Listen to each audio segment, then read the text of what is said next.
Okay. Hello, hi everyone. I am Suzanne Rajkumar, and I'm here with you guys from Honduras. So, hello to you all. Welcome to our webinar. Thank you for taking time out from your schedules. And I've been living 18 years in Honduras, and I'm currently the president-elect for our organization. And this is part of the strategies of trying to bring more opportunities of training and learning for teachers around the world. So thank you very much for joining. In my workshop this morning, I would like for us to be able to interact. So if you have any questions, you can unmute your microphones. If you have a particular question based on information that I'm sharing, or you can write in the chat, and I will also take a look at the chat and try to be able to answer your questions as we go along. I would like to ask, since we're a small group, is it possible for you guys just to do a very quick introduction of who you are and where you're from? I'd like to invite you guys, maybe we can start with, I see there's Brad T. Brad, you have your microphone unmuted. Would you be willing to tell us a little bit about yourself?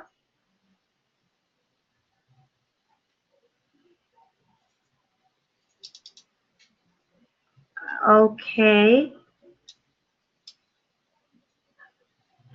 Michelle, is there any way to test that if we're getting feedback, if they're able to hear me clearly? Yeah, usually people type into the chat whether they're able to hear you or not, but I think it might be better for you to just like dive right into your presentation. Okay then. All right then. Okay, everyone. Today I'm here to share with you lesson planning about lesson planning for meaningful lesson planning. I'm very sorry. I know we have one thing on the screen and I'm talking, but it's basically connected both topics for me. One, this entire year and my entire career has been very recently, there's so much talk of neurolinguistic training and language and all these different applications. And I've spent the last 23 years teaching, 18 years in the trenches dealing with students on a very particular basis in adult ESL learning. And in my process, apart from developing and teaching and following through our curriculum, I wanted to serve my adult students. I wanted them to be able to reach their goals. I wanted them to be able to do it in an efficient and productive way. And I wanted them to be able to ensure high quality when they have to perform before other executives just like themselves.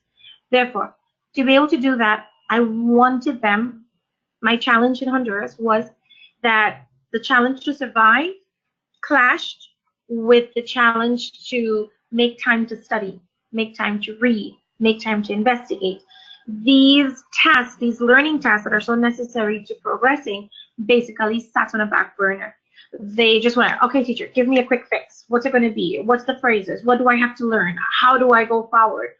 And this wasn't working for me because professionals were coming to me and they were asking, I need to be able to negotiate. I need to be able to persuade. I need to be able to make an impression, sign the deal. A lot of money is involved. How do I do this? And it's like, wow, how do I take this person and let them know what you want to do? It's not a quick fix. It's about transmitting who you are. It's about communicating. It is about how you command an office. And this is something that basically I worked on. And I worked really hard at it because I worked with a lot of production engineers. They talked and we had to do a lot of work about quality issues. And I started taking that technology, those theories of productivity and efficiency, and I applied it to my lesson planning. I wanted to know, how could I reduce time? How could I improve the quality of my classes? And how could I improve the quality of my life, both as a teacher, as a mom, as a wife? How could I make that real for myself and for my students? How could they go back and not be stressed by homework, but be able to have a meaningful relationship with learning English and applying it in their lives? Therefore, meaningful lesson planning strategies were very essential for me to be able to bring that to the table for my students. So what does that involve? What is the meaning of meaningful? To define meaningful, very simple in the dictionary, if we look at other words, meaningful is having meaning. Pretty obvious. But other words that are tied into it, it's be significant. And I have it here on my clipboard. These are elements, if you're able to see my screen. Defining meaningful, be significant, relevant, be worthwhile, and be purposeful. Being purposeful, sorry guys if I'm moving all around the place. These four words are very important for me. Having significance, relevance, being worthwhile. Is it worth spending my time to do this task that my teacher is asking of me? Is it of value? Can the adult student or even the university student or even the kids that we have in our hands in our classrooms, am I engaging them in activities that's just occupying their time? Or is it an engaging and relevant activity that is going to prepare them to be better global citizens? These are questions that I ask. These are questions that I ask myself every time I sit down to lesson plan. It is the way that I look at my lessons again and I watch them over and over and I wonder, how can I improve and how can I make this better than the last time? How can I improve the experience? I think I'm an adrenaline junkie because I've become addicted to the aha moments. I want when I see my students, pupils dilating. I want to see when their body's like, wow, when they got this whole physical interaction going on and I can see that they're processing not only in their minds, but their body, the stress has been taken off because whatever they just learned has meaning for them. They can take it home, they can take it to their office, they can travel with it, they can make a commitment and a connection to it. It has had meaning. How did I do this and what strategies did I use? That's what I'm going to share with you today. I'm going to share some of those strategies so you too can apply them, because here in Honduras, with the team that I work with, we share one belief. We believe that if our positive experiences in teaching can help transform teachers, this is what we're about. And that's what this webinar is about. Helping you have strategies that can make impact where you are at, and hopefully you will share those with us in the future. So I don't know if there are any questions in the chat, so I'll just take a little pause to see if anyone has written anything. And I don't see anything in the chat for the moment. And before I move on, I don't know if there are any questions. I see Serena, hi Serena, I see you have your audio is on, so I can say hello to, I see that we have the Cursate teachers are online if they're here. Hello to you guys if you guys are looking at us. I see Erica Elizabeth Coyantes Wenca is there. Hello to you, Sergio. Welcome to you all. If you are looking and learning, please share your ideas and opinions in our chat. You're welcome to. Let's get right into it. On my screen, you guys are looking at what I have, lesson planning for multiple intelligences. This is a training that I did with teachers earlier in the year. And for me, it's important for two reasons. How can I make my teaching more meaningful? One, principally, I need to understand my learner. Who is my learner? Before, years ago, we walk into the classroom and we have all these students, and we've got 25, 30 sometimes in some classes. Schools that can, private schools that can cut down the numbers, well, excellent for them. But in many countries, like where I'm at, sometimes the numbers can't be avoided. And you've got classes of 25, 27, 30, even more than 30 plus in a classroom. And yet quality is a demand that is asked of us. Therefore, in order to be relevant, how do I identify if my content is relevant to my 30-something plus students? I, as a teacher, I think it is my responsibility, and I have accepted my responsibility in the classroom to get to know my learners. This is something that I do with them. And for me, in Alvin Toffler's comment about the illiterate of the 21st century will not be those who cannot read and write, but those who cannot learn, unlearn, and relearn. These are three particular skills that I think in the past people just thought, hey, come on, talk to us, tell us something or the other. And that was it. For me, it's very important. How do I teach my students that they need to learn new things? How do I How do I get their curiosity going and help them recognize when they need to unlearn something? And then give them the courage to be able to sit down and relearn and reapply things that they thought that they dominated, things that make them feel that they're going slow. So motivation is a huge, huge element when it comes to defining meaningful strategies.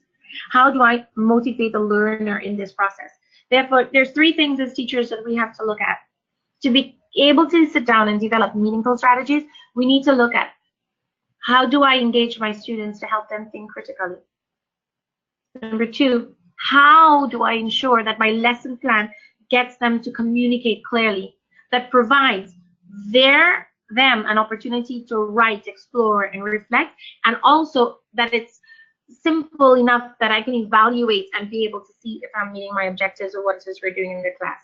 And number three, preparing them to become global citizens, they need to be able to work collaboratively. These are three elements that for me I think are key and critical to defining meaningful lesson plans. I want to share with you guys a lesson plan here. And sorry. I want to share with you an image here of a lesson plan. If you can see this, this is a book that I use. This is a workbook that I've created. It goes together with material that I use in my classroom. As you can see, it has a multiple intelligences guideline. So I want my teachers to be able to identify the different kinds of learners every single time that they're sitting down to do a lesson plan. I want them, I mean, we learn it and we know it and we've done it in classes. But you know, bringing the multiple learner concept every time, you know, we're human. Things slip up. We sometimes forget things. Therefore, I wanted an activity planner that put the multiple learner in front of us at every time. Therefore, as a teacher, I am looking at what kind of learners and I'm thinking of it, and this should be able to spike my creativity every time I want to sit down and create my strategy. Then I have my think time box. In my think time box, this is where I ask teachers to make sure that they can think, program activities for thinking, program activities for action time, for observation, and playtime. These are elements. What do I want to do in my reflective moment when I'm in the classroom? This is something that I think is very, very important in our planning process. And the activity planner. The activity planner is a guide. Therefore, they can be able to use this. I'm sorry, something says that something is paused the sharing. So I apologize for that right now. Sorry, I just eliminated, hold on, let me just close. I'm closing all of the programs on my screen so that doesn't happen again. So I apologize for the delay. There. Okay. Suzanne, could you share your screen again? We can't see the PowerPoint anymore. Okay. All right then. There we are. On my screen it says, okay.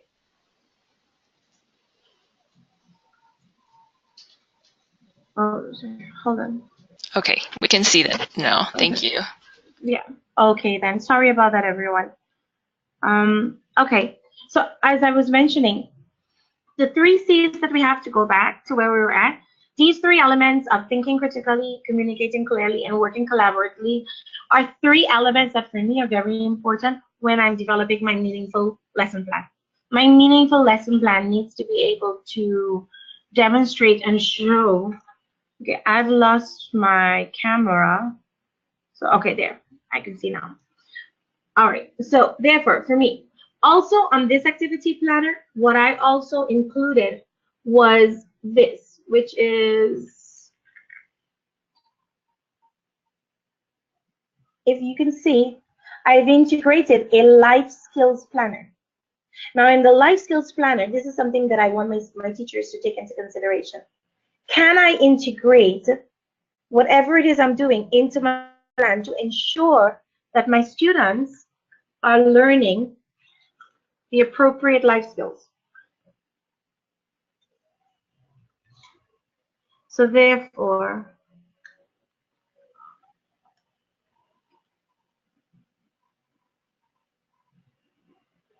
okay, there. So we've got basically the 6 major life skills. And these 6 major life skills that are there, they're taken into consideration rather than playing around with the camera. I'm just going to say them out.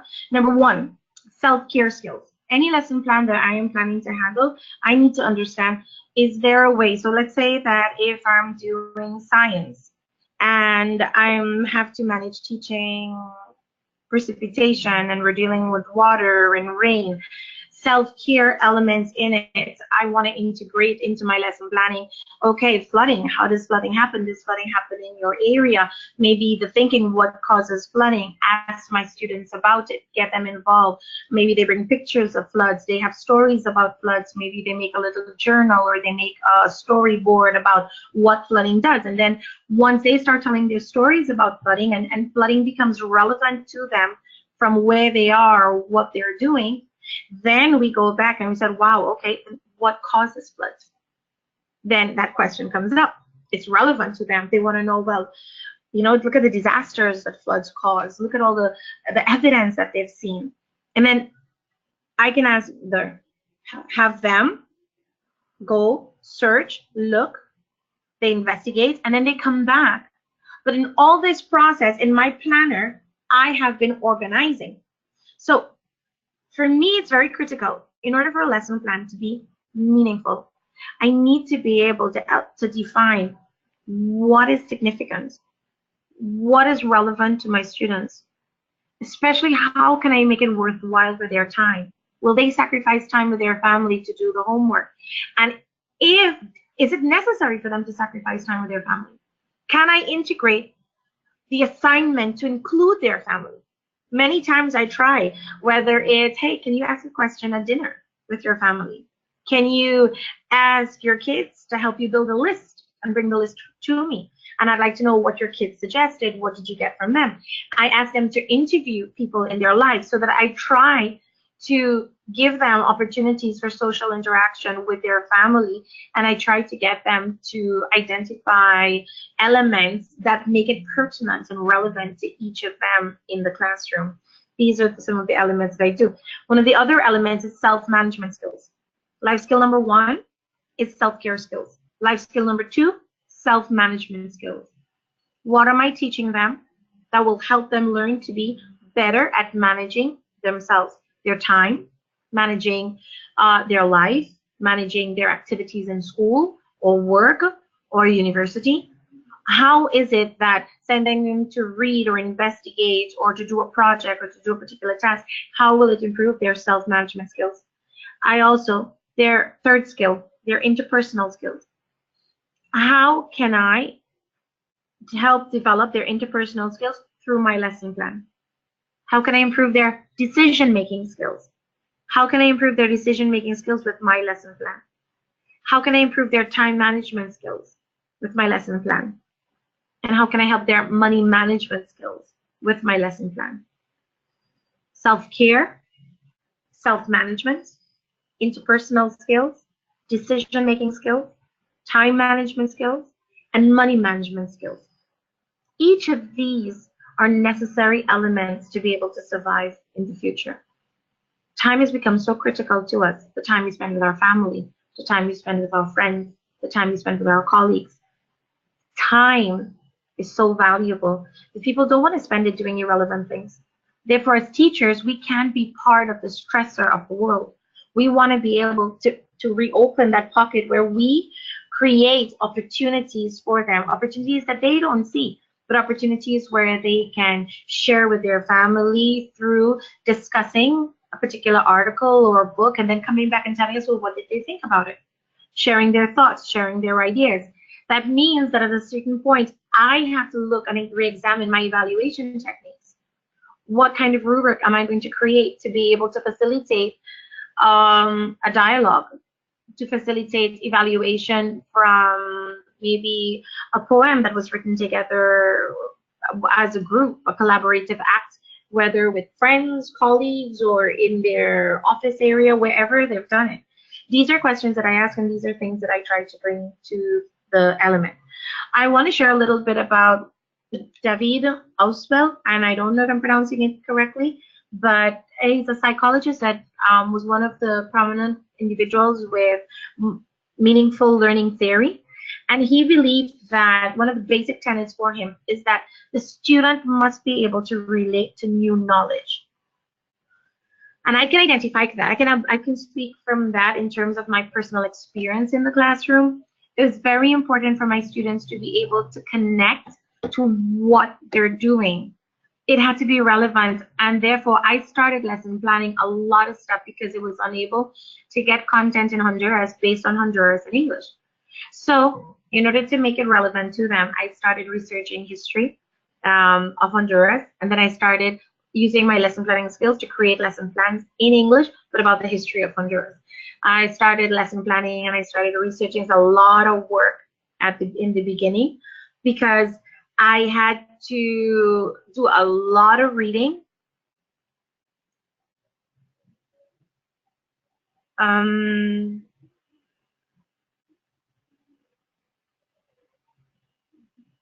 Hi. I'm sorry. I was checking to see if there are any new chats. My microphone feed. Thank you, sir, Sergio. I don't know if. What about now? Can you send a message in the chat to let me know if the microphone feed is better? To reduce the volume? Okay. All right. All right. Sorry about that. I just saw the message. Okay. Sorry about that. So are there any questions? I mean, it's kind of weird to be going on and on and on, and I'm not having feedback. I'm so accustomed to dealing with my students face to face, and forgive me because this is my first time with a webinar like this. But do you have any questions or comments about what I've shared so far? In the chat, now that we've shared the audio allowed us to share in the chat, it would be nice to hear some feedback about some of the things that I've mentioned, you know, the elements of what about you? Are you applying meaningful? Have you had the opportunity to, or does administration stand in your way? Because sometimes as teachers, I have the liberty because I have my own company. Therefore, I have had the privilege to be able to create and develop my own curriculum, and I have that freedom. I've had the freedom to be able to explore, experiment, and be able to come together with a package that works. Therefore, I have seen the benefit of that. But I know that a lot of teachers are in systems where they have to stick to a particular program, and administrators want to see what is going on. So do you try to include some of these aspects or all of them? I try as far as I can to apply as many as possible, especially time relevance. I want to be able, and the thing about it is that in the beginning, it seems like it takes a lot of time, but once you find like you try in the exploration process, you may try in the beginning like about 10, 15 different tactics or strategies, but then you'll find that of all of those strategies, there are like about 8 that work really well, and they're always surprising. They continuously provide you with great feedback. The students come alive, and you kind of go back to those techniques. And what you do is you mix. So you get a mix in helping it, and therefore after a while you'll find that well, in my case, my box of tricks. There are a lot of box of tricks that I can mix and match in my classes. So after 18 years, it doesn't seem so hard for me because I have a lot of options that I can go back to. Life skills are a good concept. We have a comment here for helping students. You mentioned this with children. Do you use it with adults? Yes, Sergio. Actually, I've been working in Honduras in the last 18 years, mainly with adults. I taught 8 years before with children, and I did this with them in Trinidad and Tobago. That is where I'm from. And what I did is that I taught in a public school in a rural area where reading and writing skills were not very high. And I have an art background. So what I did is I brought art and color into the classroom. We did a museum. We did an art museum and I was teaching Spanish at the time. So we did art museums with the letters of the alphabet to get the students engaged because I needed to teach them to write and get back to like basics. We're talking like first year of high school. So, people slip through the cracks in different ways. So what I did is that we painted the walls and we would hang pictures of, let's do the A concept and A words in Spanish. And they would paint an A word and what does that work for you? And I had students who could not write, but they were amazing artists. They were amazing artists, and it gave me an area where I could evaluate their thinking skills, their analytical skills, how they could portray a picture without the necessity of only grading them on a reading writing scheme, which would probably eliminate to them and then have them feel as failure, which is something that's very important for me in meaningful teaching. My meaningful lesson plan should not make my student feel as a failure. It should give my student every single opportunity to try to be able to express themselves. Could you elaborate more on the rubrics you use to be able to assess these skills? Let's see. 18 years ago, some of the technology on rubrics or some of the information on rubrics were not always readily available. I have used elements of rubrics to identify what I have been doing over the years. So I broke it down into bit-sized pieces. What are the 4 major skills? And I added the 5th one, which is culture. So I want to look at how are they on listening, how are they in performance on reading, writing, and speaking, and culture. Because for me, culture impacts on these other skills, depending on the cultural background that they have. And this is where metaculture comes into the classroom. Their metaculture may not allow them to understand. I remember being in a class and using a reference to Rocky Road ice cream, and then someone said, but in Honduras, there's no Rocky Road ice cream. So, okay, relevance connotation is not so much about bringing them and adapting them to me. I was flexible in my teaching. I was brought up in the functional approach, and I went back to my research and I looked at how I could identify specific skill tasks.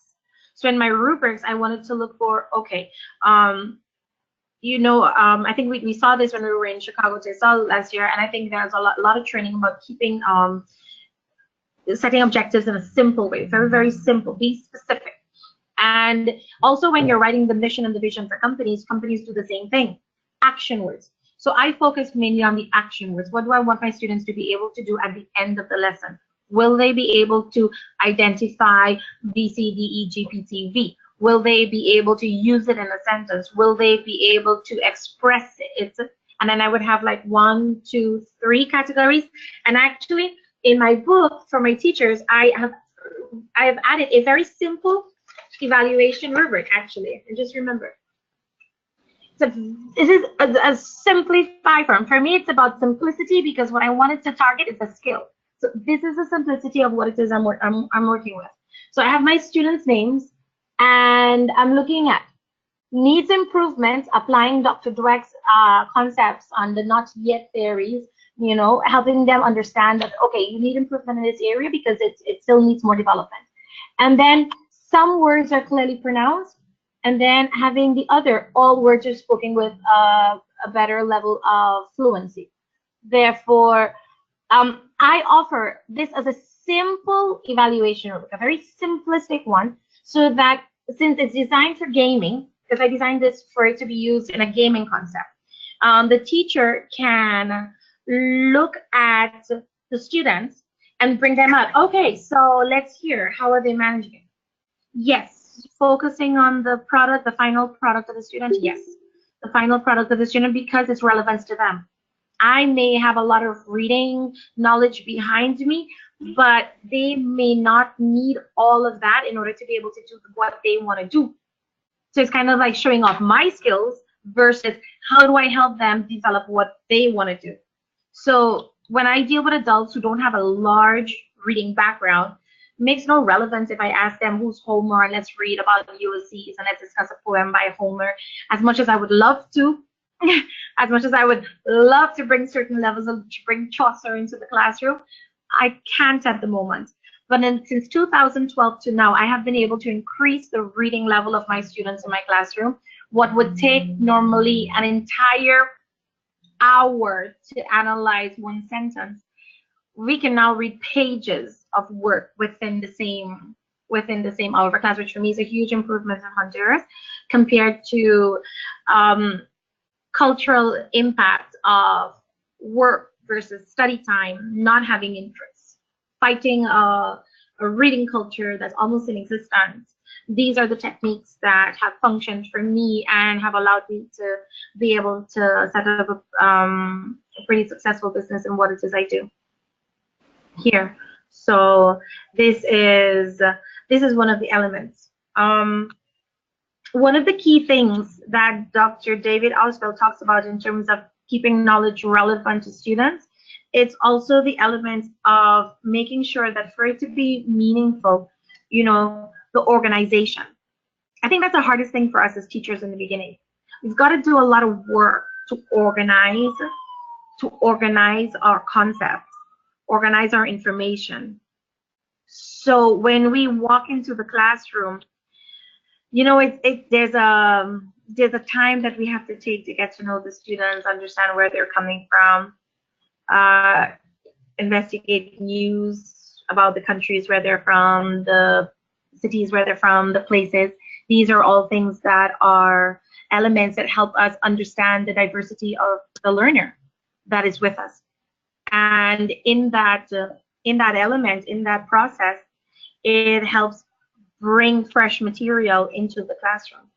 It brings fresh material, but coming back to, we want to make sure they can add, we want to make sure they can subtract, we want to make sure they can divide, but to what purpose? Having meaning means making it purposeful. Very recently, we had a case where my son was given homework in a classroom. He was told they were going to do a commercial. So I said, well, wow, honey, well, why don't you do a commercial about my product? He said, no, Mom, we just have to do a commercial. I said, yes, but what's the purpose?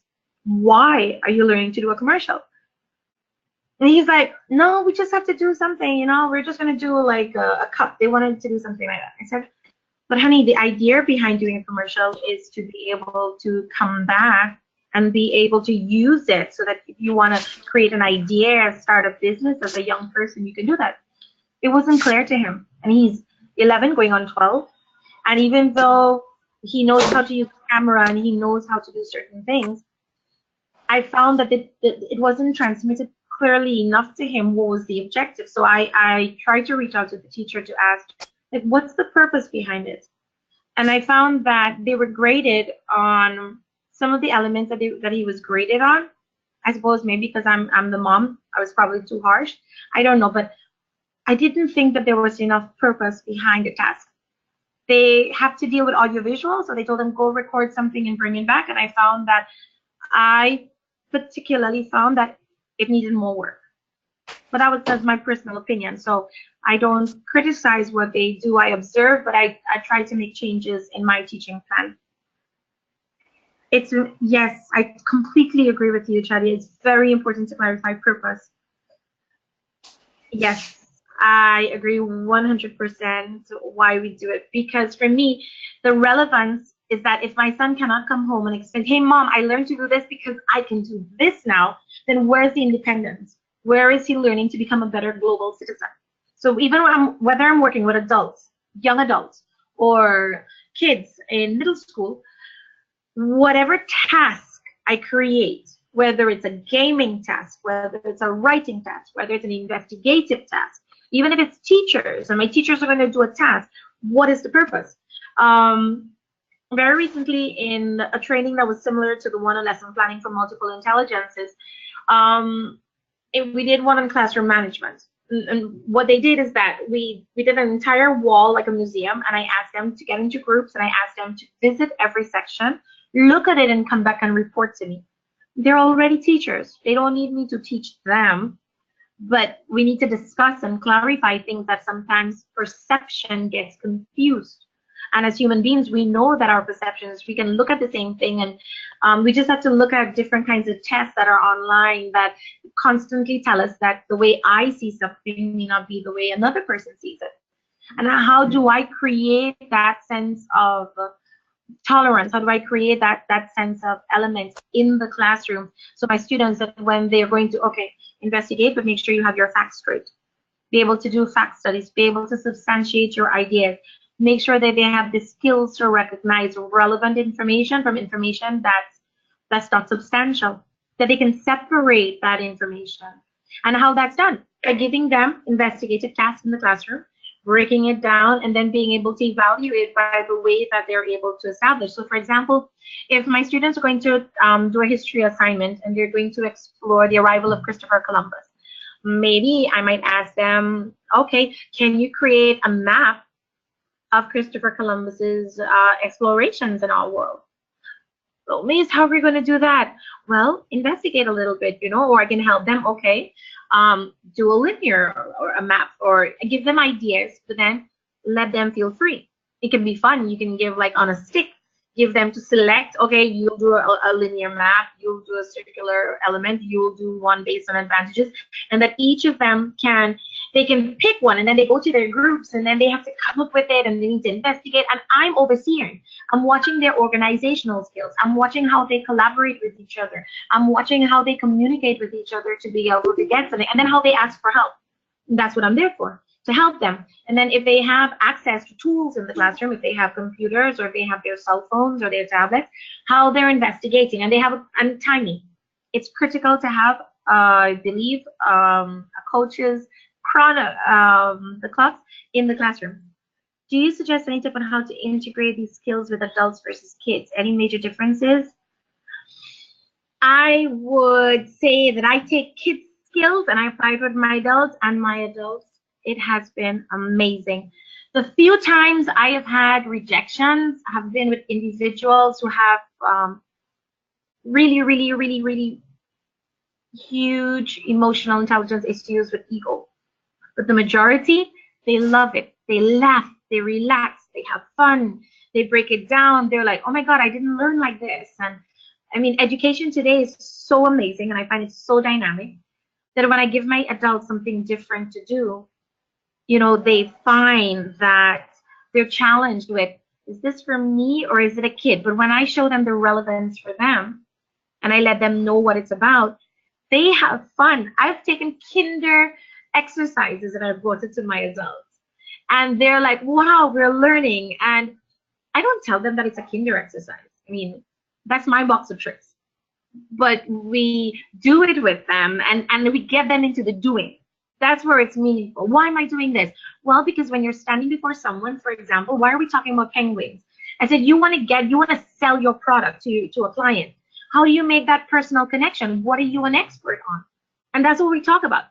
Well, teacher, no, I know about horses. Well, good. Tell me about horses.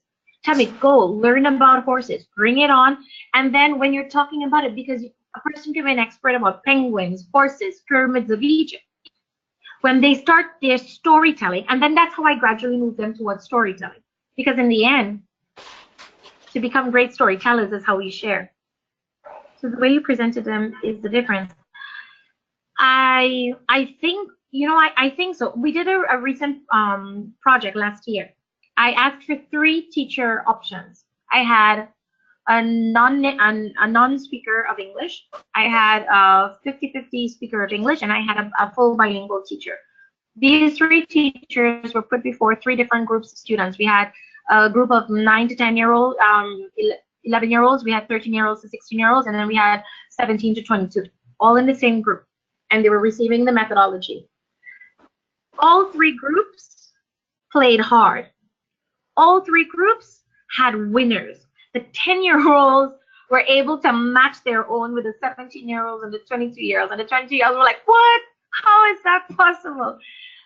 I mean, I cried a little bit in the results that were happening in my presentation. I wish the world could see what we were doing. It was amazing for me to be able to see this. And one of the things that I'm striving for here in Honduras, together with Gracia and the team that we have, is how can we take this and inspire teachers to do this? Educating for life skills can be so amazing, if we take all that we've learned as teachers, and we take all, because that's our job, the studying, the learning about how to plan, how to identify the multiple learning. Our kids don't have to do that. That's our job. But then we take that and we bring it and we create this lesson plan, this task for fractions. I told my son, why are you learning to divide? If you have a party and you have a cake and you have like 50 guests, how many pieces are you going to cut that cake into? And he's like, wow, mom. I said, well, that's why you're learning fractions. How are you going to share the food? How are you going to economize? How are you going to know how to ration 5 pounds of rice for how many people? And he was like, all right. Budgeting. You have your allowance. What do you do with your allowance? How do you make your allowance more productive? How do you use it? How do you improve upon it? Can you save? He's learned to save. He wants to save. I said, the savings I have for you, I am sacrificing. You're not sacrificing. So he's learning to sacrifice.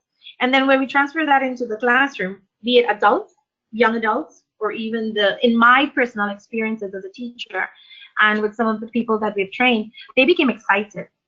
Our teachers became excited because they came back and said this year they're going to try different things. And what helps a lot is the attitude of the administrators. Administrators have to have a more open mind about the changes and where education is going. Science is backing it up way much in that our learners are there. Technology is literally creating algorithms to define your learning pattern for you. And as teachers, we're truly, that's something that we have to figure out. You know, we've got to be on the cusp of reading. We've got to be aware. We've got to see what's happening. And actually, I think it's making our jobs easier. The hardest part for us is learning to become better organizers. Organize ahead. Having a great multiple learner survey, a lovely simple one that can help you identify the basic learning skills of your students. And I said, wow, I've got a dynamic group, they're interacting. I was able, in one company, we were able to do Scrooge. I readapted the entire element of Scrooge. I had business managers dress up and they were able to do that in the classroom, but I was not able to repeat it with other groups. It was a unique and a wonderful experience because they were into that. Or the book you use in the classroom, or do you try to extract from what you could from these skills from the topics? I've always looked at curriculum and seen where I need to be with my students and where they need to be in their development.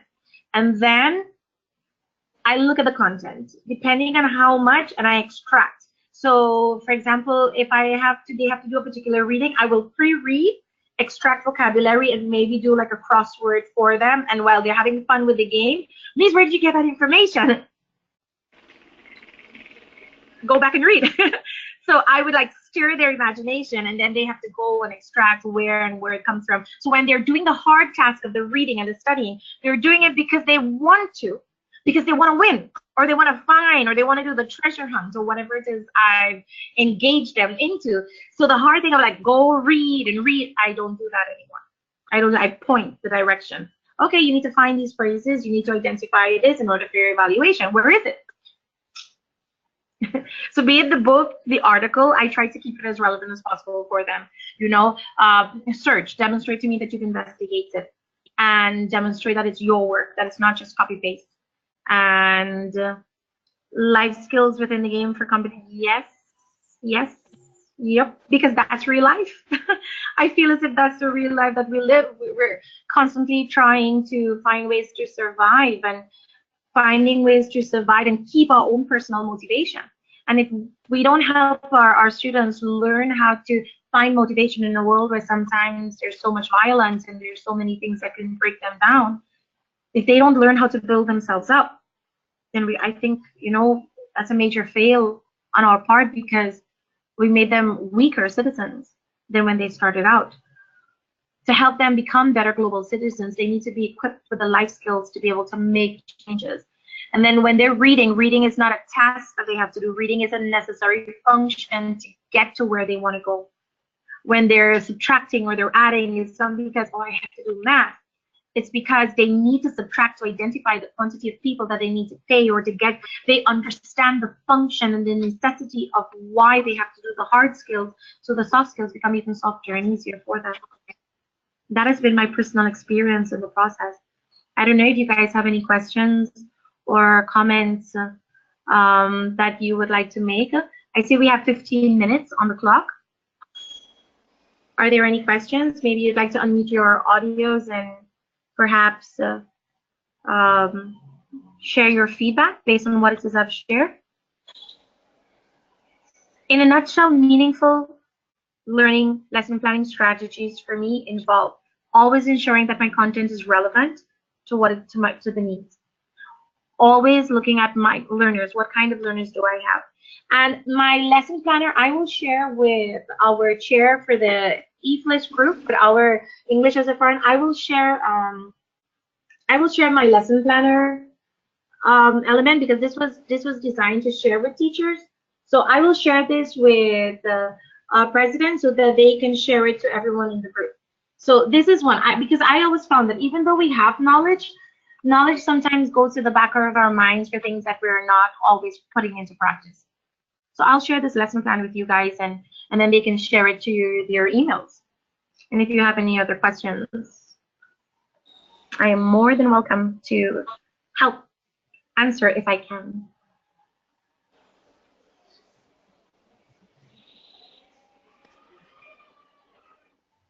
No questions? Oh, teachers start to sweat when there are no questions. So I start to get concerned. Adult professionals, which can be difficult, orienting them according to their needs and strokes. Yes. Number one lesson from me, Sergio, is that I take the ego out. I just tell them, I said, guys, I just manage better English than you. That's it. You do the job. So, why don't you tell me about what it is you do?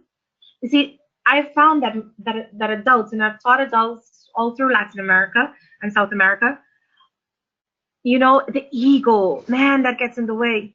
The ego, because they're coming in and they feel so small, because not knowing English just brings up all these hurtful things from their past. Oh, you can't. It makes them, they're successful in other areas, but the emotional hit of not being able to dominate something that maybe they see other people singing and dancing and talking, like, that guy doesn't even have my academic credentials and he's speaking English, but I can't. It's really hard on their ego. So I strip the ego out of the equation. And I bring it down to, like, hey, let's see how we can deal with this. And gaming, it's a pretty open field. Everyone understands open competition. And then we control that it doesn't become insulting and that it doesn't become offensive. I have had groups where I've had like 11 middle management teams, and they get too much testosterone, too hectic. Say, okay, no more competition for you guys. We go back to you got to be able to switch strategies. Nothing is set in concrete. You got to be able to switch it up. Creating interaction between them helps to level the playing field. Yes, I completely agree with you, Safia. That has been my personal experience, and I like surprising them, especially with kids stuff. They're like, at first they're like, what? And when they get into it, then they learn that they can also do that with their kids. Because sometimes they're so busy working, they don't have time to investigate how to do stuff. And sometimes my classes, there's an added value.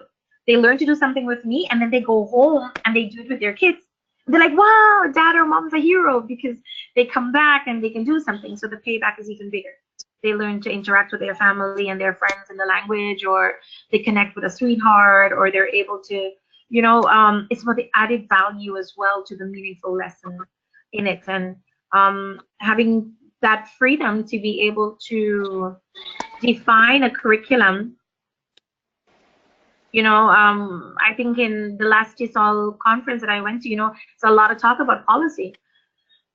Which direction is policy going in? And I never thought about it as much as I saw this time, and I realized I've had the freedom to design and develop, and within what it is I've been doing, catering to the needs of my students. But how can to expand that to a larger level, policy becomes important. And well, because I've been doing this for so long, I taught for 12 years in Honduras, 14 hours a day, because it's not my home country, so no family, no friends. My socializing was basically my classes. I did so much of it, it's kind of pretty automatic for me now. So I don't engage by my personal experience right now. Planning in the beginning took a lot of reading. I had to do a lot of reading and a lot of investigation in the beginning. Useful to pre-assess adults' needs sometimes. Yes, actually, I do a needs analysis. I do a needs analysis. One of the first things that I do with my students, we run a needs analysis to identify, because that's the motto of what I do. We teach what you need, basically. I don't go beyond that, because they don't want to know if the sky is blue and the dog can bark. They want to know, how do I present my quarterly reports and not look like a fool? So we discuss that, and I sign a confidential agreement, and they sign a confidential agreement with me as well. And what we discuss in the classroom does not go beyond that. So yeah, there's some legal implications also about getting that specific with students, especially with content that they share. So being discreet as a teacher is a huge necessity in this part. Assess before, class oriented towards their needs and goals. Yes, definitely. How does learning fall within this framework? Well, language for me, this is the part where I was thinking about it with Sergio's last question. Language learning for me falls into the framework of its metaculture. Language, I think, is the way that painter paints the world with color. And I think as human beings, we paint our character with the words that we use. And I try to teach my students to be proactive. Therefore, the colors that we paint, maybe they're unicorns and they're castles, or that's what some people tell me, but I try to teach them a language that's proactive rather than negative, a language that says I can versus I can't. I try to show them the value and the power behind the words that they use. And therefore, meaningful language is also in the choice of words that we use to express ourselves when we define what we are, who we are, where we're going, and what it is we're doing, even into the selection of vocabulary. If they want to learn bad words, we might do that like on a side or something like that. But if they don't have to, I tell them your mouth should be a blessing, not a curse. And if they accept that and they're willing to, then we learn how to powerfully declare powerful things into their life, how to talk positivity in their language. And we design a positive, powerful language framework with my students that functions for them and takes them to the next level.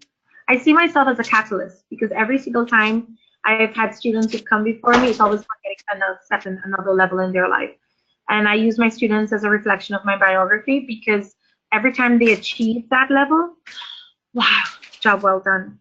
If they don't, it's kind of like obsessive compulsive. What can we do? How can we work on it? How can we improve? What was missing? What could have been? We've even been able to diagnose students who thought that they had learning issues, and in some cases it was physically, because the student was losing hearing in one ear. And this gentleman thought that he was not a capable learner and had nothing to do with that. He was actually losing his hearing, but he had hearing on one side. Once we detected it, we changed the process of teaching with him. We focused more on the face, we focused more on the lips. We designed a strategy for which side he would sit on, and then all the knowledge that he had acquired over the years of pursuing English, boom, exploded.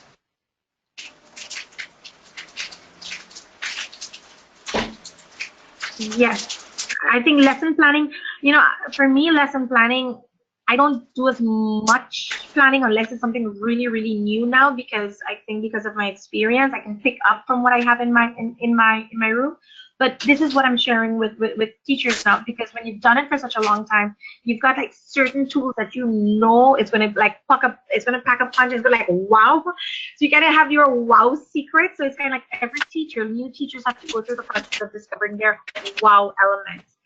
And planning is key. I would spend hours upon hours. I got a laminator. I would laminate stuff. I have prototypes all over my office. My husband goes crazy with stuff that are in boxes. But now I can enjoy the benefits of all that sacrifice. I can enjoy the benefits of having stuff that I can go to. I can sit with designers and develop my own prototype. And actually, my book was designed based on the needs of my students, based on the needs that I've identified over the years. I'm in critical thinking and analysis. I want them to be able to look at and discuss And the thing is that we're hear so much criticism about generations that are not discussing, but when things are so easy that we don't ask them what they think, because we just want them to get to the point and memorize, and you have to finish the curriculum. You know, that's where administrators and teachers have to sit down and say, what is our objective as a school, as an institution, as a teacher? And if it's to get their goal, what is that goal? So there's the school goal, there's the company goal, there's the teacher goal, and then there's that. In my book, I also have this. This is a teacher-student commitment. For me, I think it's very important that I declare to my students the promise that I will make to them. And my promise is very simple.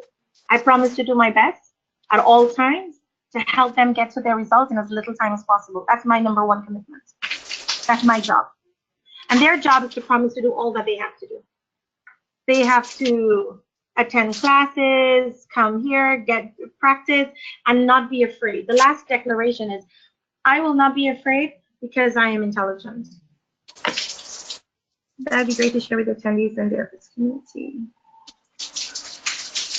The commitment, yes, I can make the commitment page available, because I do believe as our job is changing based on the needs of our students, we've become literally coaches in the process.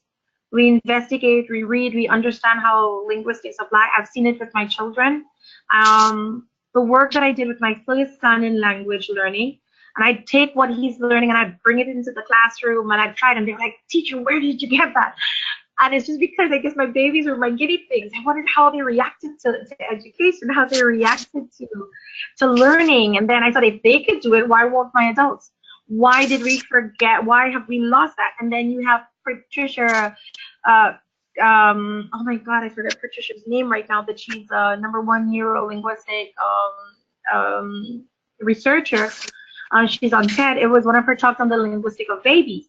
And they showed the learning curve and where the learning curve was going. And I thought back then, oh my God, that's what's happening to my adults. They're stuck. So how can I pull them out of that rut that they're in?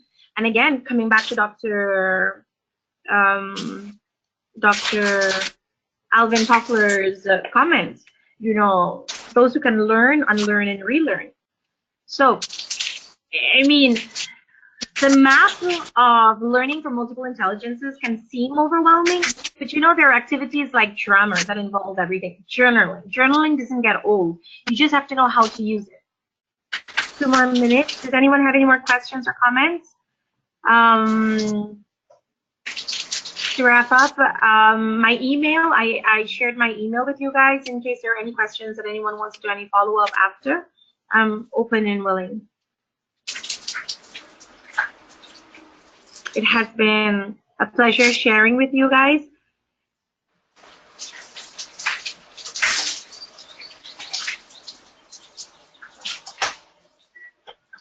No questions?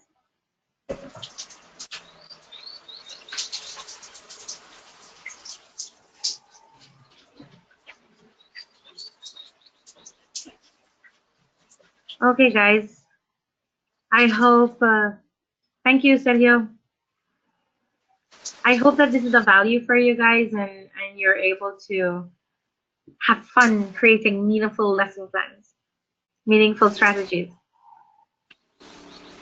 It has been my pleasure to share my work with you guys, and I look forward to hearing from you all or sharing with you all in the future.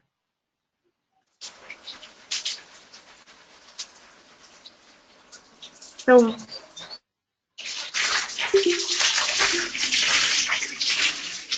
I think Michelle, okay, some people are leaving the group.